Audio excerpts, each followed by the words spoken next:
John, it seemed like you finished that game really strongly and almost gave your team, a sniff of getting something out of the game.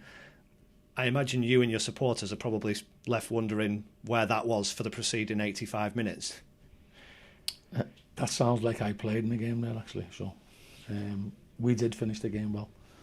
We didn't give the team a chance to. We give the fans a chance to have a thrilling end to the game, which that's the only thing I can be pleased about today, was that we never give up. We kept going to the end.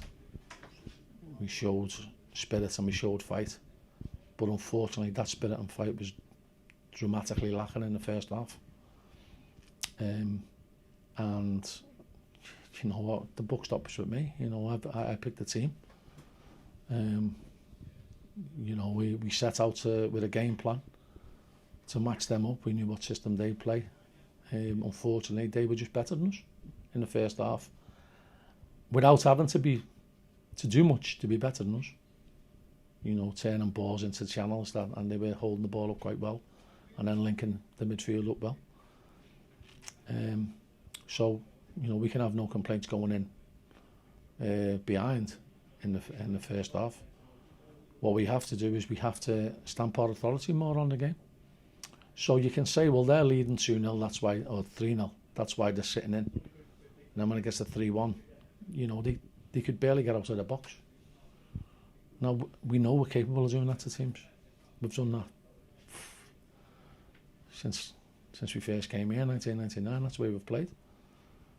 But you've got to show an appetite, and sadly the appetite for it in the first half was sadly lacking.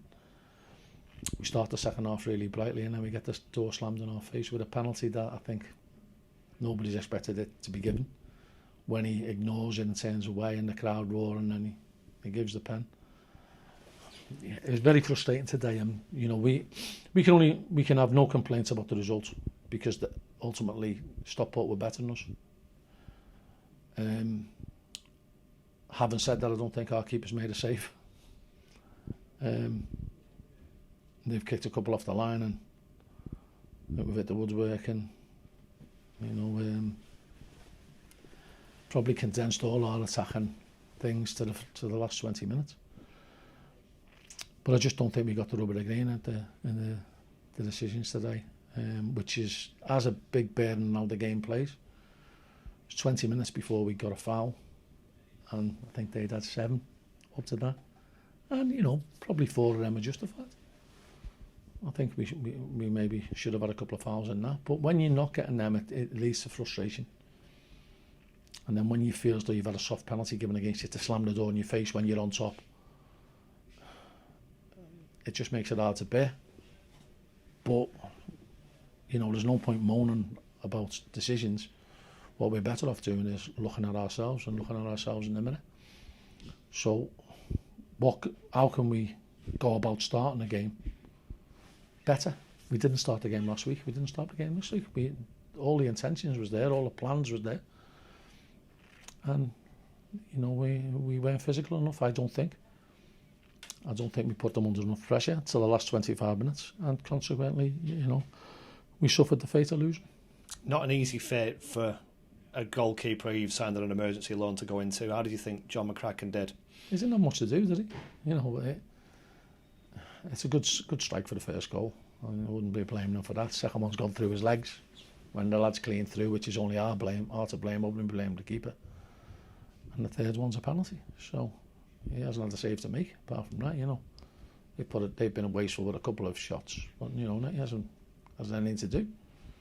His kicking was good. Didn't really have to take a cross because they didn't really put us under that kind of pressure.